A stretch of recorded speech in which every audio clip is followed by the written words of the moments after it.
Hello, Homestead. Please stand for the pledge. I pledge allegiance to the flag of the United States of America and to the republic for which it stands, one nation, under God, indivisible, with liberty and justice for all. Please remain standing for a moment of silence. Good morning. I'm Captain Tim Decker, United States Coast Guard Reserve, retired. I've been teaching at Homestead for 32 years, and I was a member of the Coast Guard for over 25 years. Next Thursday, November 11th, is Veterans Day. Veterans Day is a day that we as a country honor the service and sacrifices of the men and women who have served our nation in one of our armed services during both war and peacetime. Veterans Day was originally observed as Armistice Day to commemorate the end of World War I. The armistice, or ceasefire, took place on the 11th month of the 11th day at the 11th hour in 1918. In 1954, Congress amended Armistice Day and renamed it Veterans Day, and it became a day that we honor all veterans who have served this great country. Armed Forces Day is the second of 3 days that are observed throughout the year to honor our men and women in uniform. Thanks to President Harry S. Truman, it's a day to pay special tribute to the men and women of the armed forces. Armed Forces Day is a joint celebration of all 6 branches of the U.S. military: Air Force, Army, Coast Guard, Marine Corps, Navy, and the newly created Space Force. The day honors all people currently serving in the U.S. Armed Forces. Armed Forces Day is celebrated on the 3rd Saturday in May. The 3rd day that we observe for the military is Memorial Day. Memorial Day is celebrated the last Monday of May.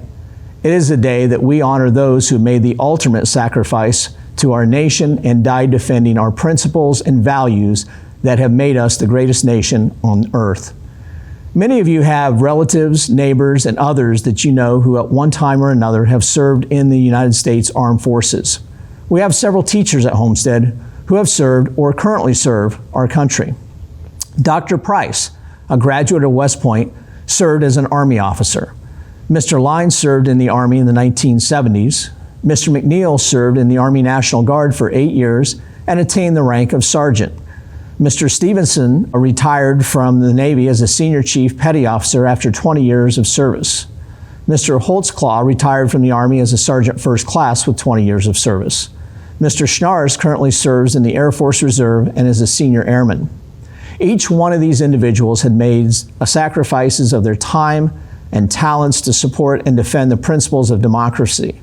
What makes a great society is the willingness of individuals such as these to become part of something bigger than themselves and to look beyond their own desires so that all of you may pursue your desires in a peaceful and stable society free of strife and conflict.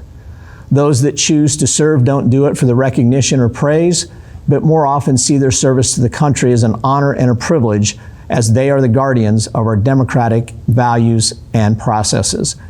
Next Thursday, please take time to remember and honor those that have served and continue to serve and thank them for their service to this country. The men and women of the armed forces continue to safeguard our interests both here at home and abroad and help to ensure that our democracy will endure for generations to come. Thank you.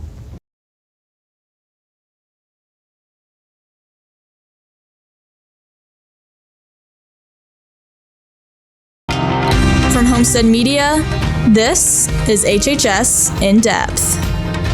The annual Fall Play at Homestead is back again, and we'll show you a look at the cast and crew as they are in the midst of a 3-day showing. Plus, the month of October was Turn the Town Pink by Vera to raise money for breast cancer research, and we'll show you how they helped support the cause. Those stories and more straight ahead. Thank you for joining us today. I'm Michelle Obioma. And I'm Carly Flanagan. And Michelle, I heard you went to the Fall Play yesterday. It was phenomenal. The actors are the cream of the crop. I'm seeing it tonight and I can't wait. Well, like many performing arts students last year, the students involved in the Homestead Theater program had to sit out last year's Fall Play due to the pandemic. But once they received word that the show would go on this year, they got busy rehearsing to bring you this year's play, Lend Me a Tenor. HHS In Depth reporter Cole Steinacker caught up with the cast and crew to bring you a preview of the show that debuted last night. Homestead's Fall Play is a highly anticipated yearly event. With it being canceled due to COVID last school year, this year's play is expected to be a night to remember. Lend Me a Tenor is a comedy. It starts with the arrival of Italian opera star Tito Morelli to the Cleveland Opera House in order to play the lead role in Othello. However, he unknowingly takes a double dose of tranquilizers, leading opera company manager and his assistant Max to think that Tito has died. So Max is forced to pretend to be Tito Morelli. However, Max doesn't know that Tito is still alive. It's a lot of comedic, farcical elements that make for a fun couple hours of entertainment. I play famous Italian opera singer Tito Morelli. Tito is definitely a player. He is a very tricky guy, very mischievous, and he gets into a lot of trouble. The Fall Play being canceled last year due to the COVID shutdown is something this year's cast doubts will affect their performance. We aren't having too many COVID changes. I mean, audience is still going to have mask optional, but the cast, as far as I know, has been given permission to be unmasked, and the audience is going to be sat in the middle section together of the auditorium. It's nice to see a change. Make sure to come see Lend Me a Tenor November 5th and 6th at 7 p.m. in the auditorium to come support your fellow Homestead Spartans. For HHS In Depth, I'm Cole Steinacker. Thanks, Cole. The play will take place tonight and tomorrow night here at the HHS Auditorium. Tickets can be purchased at the door for $10, and the showtime is set for 7 p.m. for both nights. Last month was Breast Cancer Awareness Month, in which several businesses made an effort to support the worldwide cause. HHS In Depth reporter Nada Dahouk brings you a story over how one widely known local business, Vera Bradley, took part in increasing awareness with their Turn the Town Pink project. Since the beginning of October, you may have noticed the pink ribbons tied up around Fort Wayne. These ribbons are a part of Vera Bradley's Turn the Town Pink project in support for breast cancer awareness. And since it was created, this campaign, along with Vera Bradley's Breast Cancer Foundation, have become a major part of the brand. Well, the Turn Town Pink campaign is a beautiful display of bows that we have throughout our community with somebody's name on it. We had the Homestead Girls Key Club. About 20 ladies came and they made over 1,000 bows. But the big thing about the bows is they're made with a donation. So every ribbon that you see, somebody's made a donation in honor or memory of somebody. And all the funds that we receive go to breast cancer research. And during Breast Cancer Awareness Month, Vera Bradley goes beyond just the Turn the Town Pink project. Every year, the Vera Bradley designers and stuff, they put together a pattern to reflect the passion that people have for breast cancer research. So it's always very inspiring. It always has a pink element to it, but it's all meant to bring happiness and joy to people as we're raising funds for breast cancer research. And all the funds Vera Bradley collects from sales and fundraisers goes towards their own research project. Well, the Vera Bradley Foundation, that's what we do is we fundraise. And the funds we raise goes to the Vera Bradley Foundation Center for Breast Cancer Research at Indiana University School of Medicine. As of today, we have donated $37 million to help fund breast cancer research. So there's multiple researchers and clinicians that are looking at all aspects of breast cancer, from early detection to prevention to better treatments, all the way to survival and quality of life after treatment. And the Breast Cancer Foundation and Research Project began after the loss of a member of the Vera Bradley family. The foundation started because Barb Backard and Pat Miller, they had lost their dear friend Mary Sloan. And she had lost her life very young, at a young age, to breast cancer. And Barb Backard, the co-founder of Vera Bradley, says it very well that she wanted to stop this family history because Mary had lost her grandmother, she had lost her mother, and she left behind 2 daughters.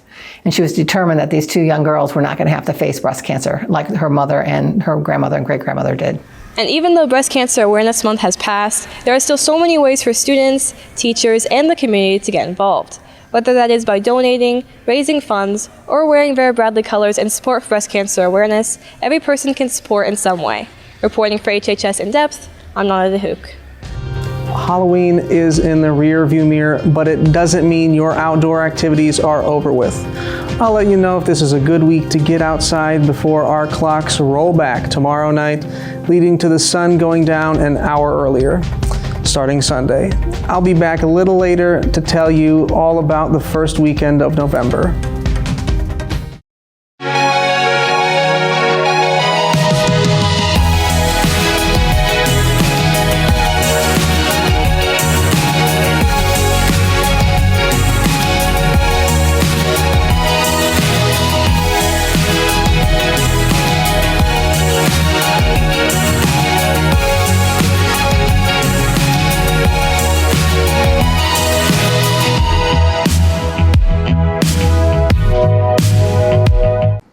You're watching HHS In Depth with Michelle Obiama and Carly Flanagan. Welcome back to HHS In Depth.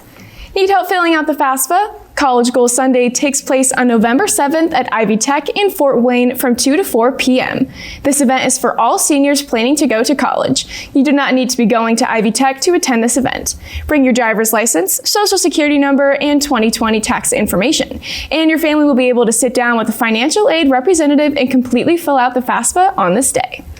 Attention artists, writers, and creative spirits. It's time to consider possible entries for the 2022 Scholastic Art and Writing Competition. Mrs. Jones is hosting a brief informational meeting after school on Thursday, November 18th from 2:40 to 3 p.m. in room 108. Please talk with your respective art or English teachers about possible entries, which are due January 4th. Southwest Allen is having one of its first local blood drives sponsored by the Red Cross. This blood drive is in support of Ruby Grimes, a little girl who survived neuroblastoma, a type of cancer that requires many blood transfusions. The goal of this blood drive is to collect blood for our local hospitals so more children and cancer patients like Ruby can have blood to help them throughout their treatments. The Red Cross is holding this blood drive on November 13th from 8 a.m. to 2 p.m. at Sunrise Church. To schedule an appointment, please visit redcrossblood.org and search sponsor code RubyG. You may also schedule an appointment with the Blood Donor app. Earlier this week, an email was sent out to your school email regarding the official student section shirt for the boys and girls basketball season. The student section leadership group's goal is for everybody who regularly attends the games to purchase one, so they can present a united front and a sea of blue at the home and away games this year.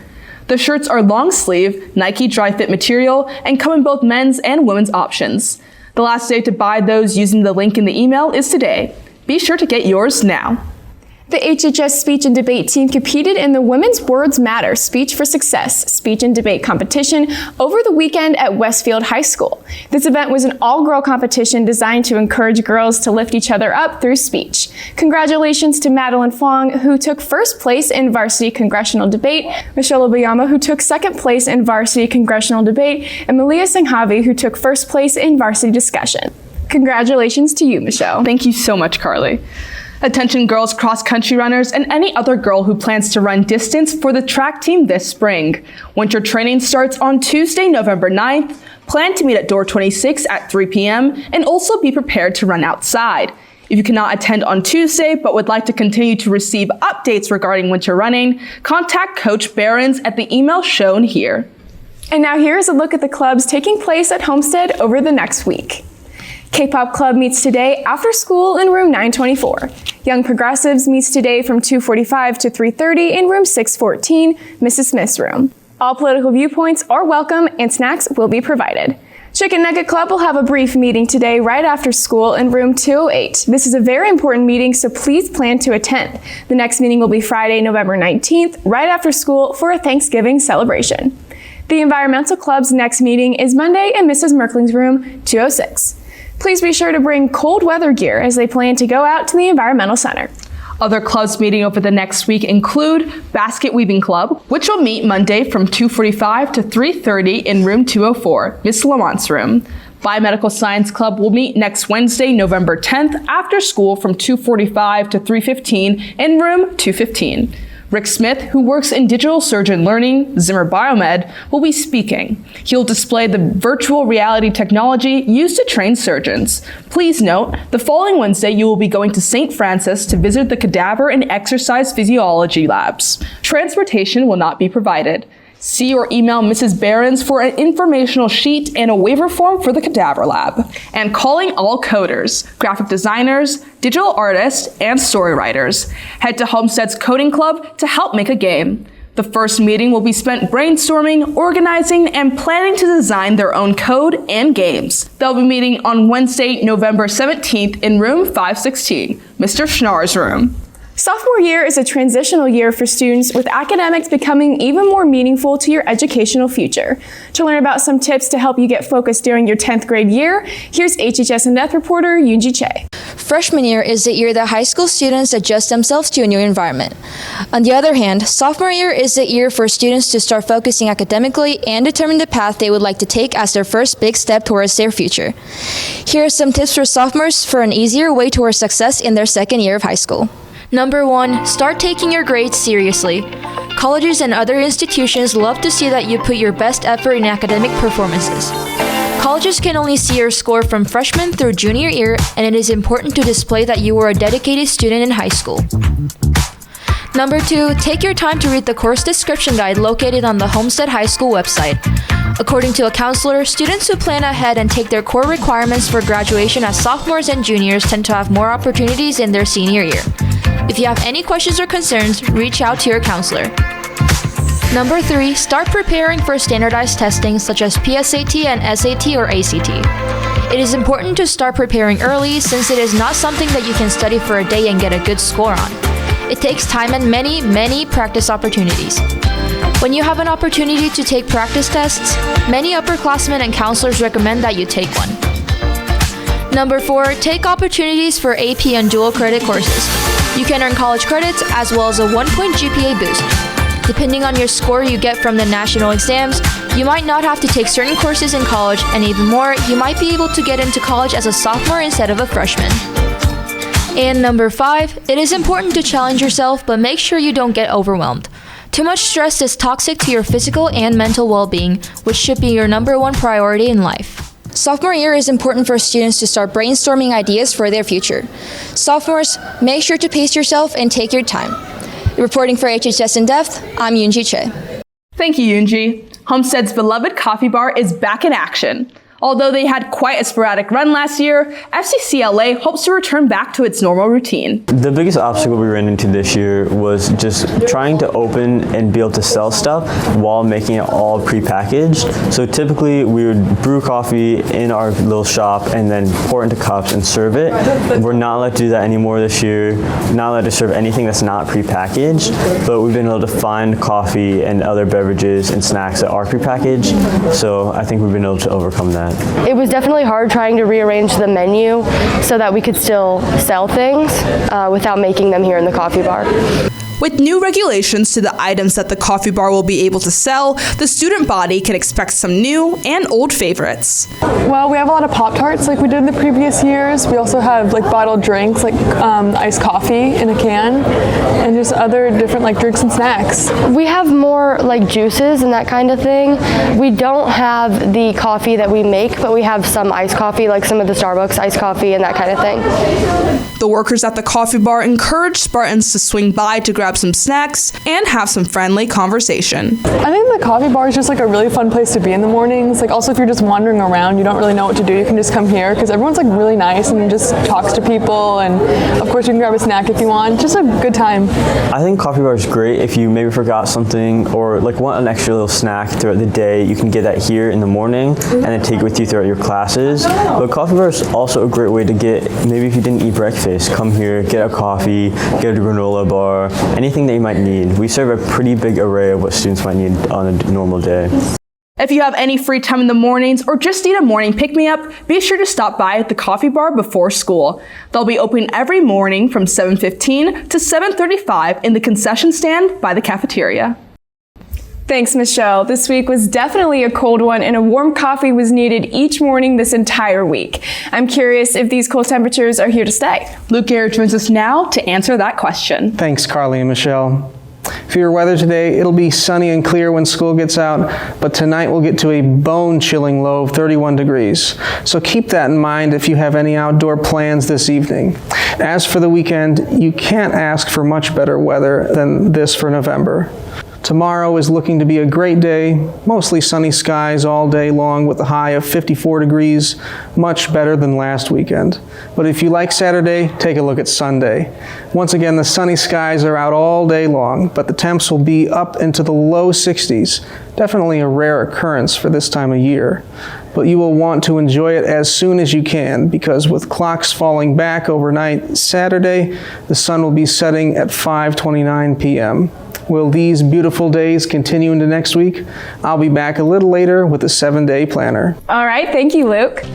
Next in sports, last weekend was a historic one for Homestead Athletics as our girls soccer team won our school's first ever state championship in the sport of soccer. Anthony and Caleb are in next to tell us all about it. Stay with us.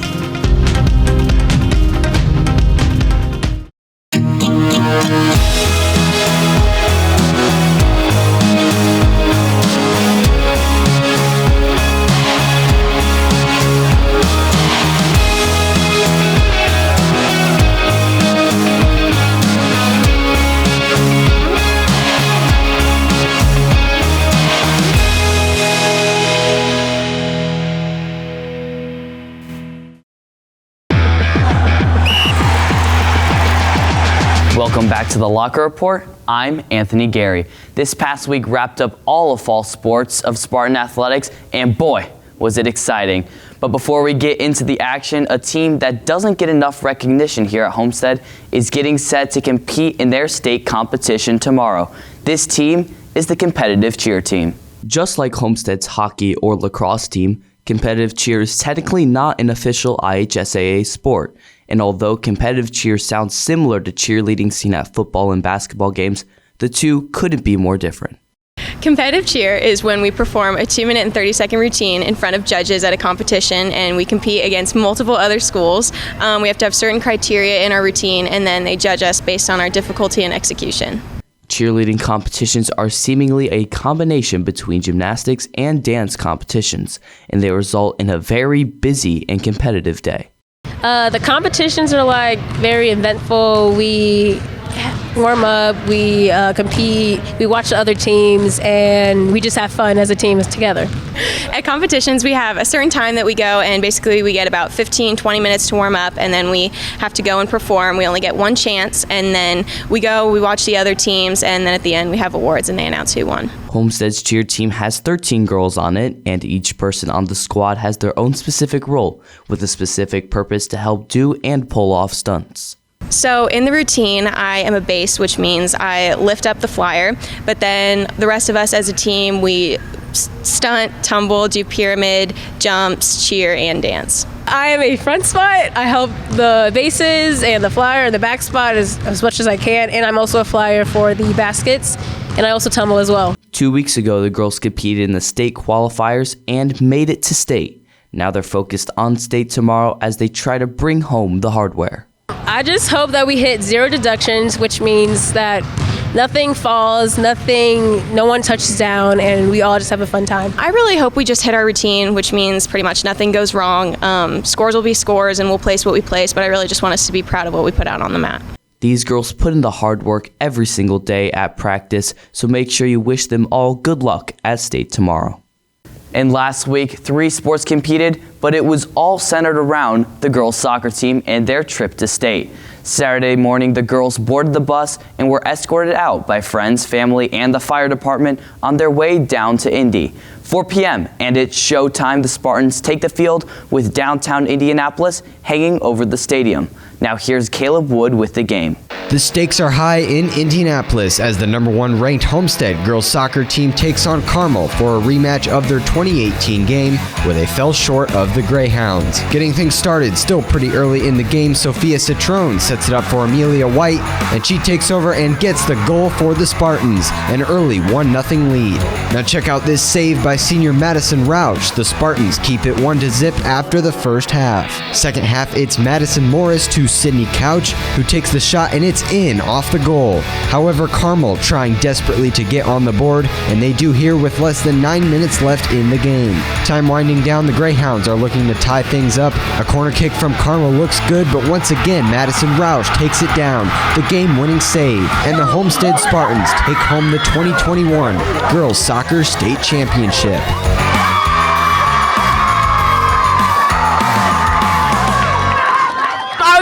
focusing on the win and after the game and not focusing on my injury at that point.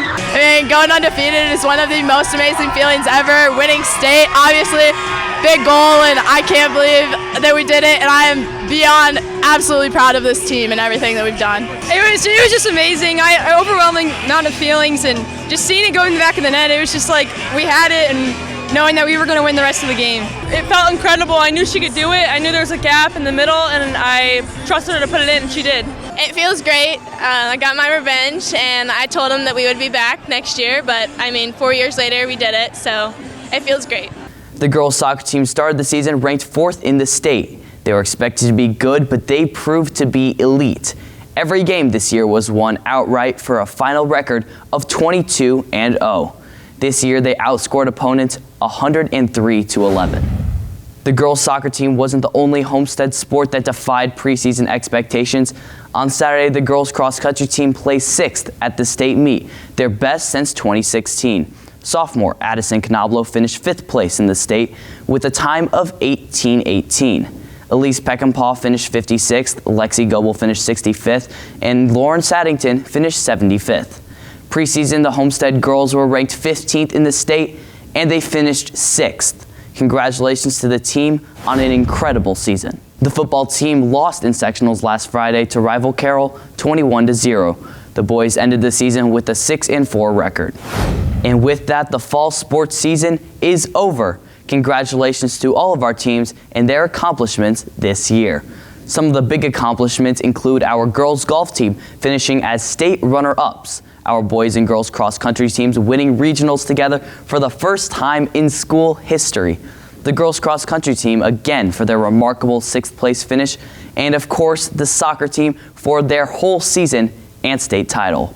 Looking forward to tomorrow, the winter sports season starts with the girls basketball team opening their season at home versus Carmel. The game is at 1 p.m., so be there to show your support for the Lady Spartans.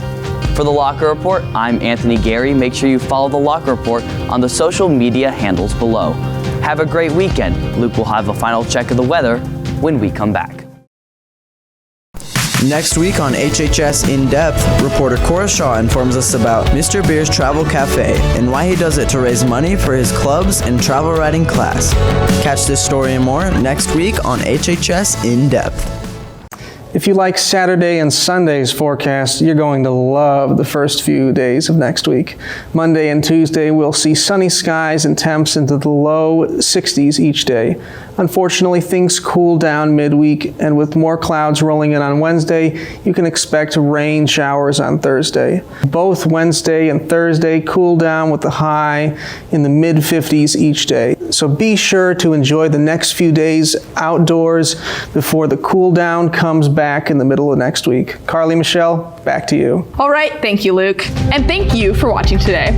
Fall sports season is over, but winter sports starts tomorrow. Good luck to our girls basketball team as they start their season tomorrow at home against Carmel. Have a great weekend, and we'll see you back here next week.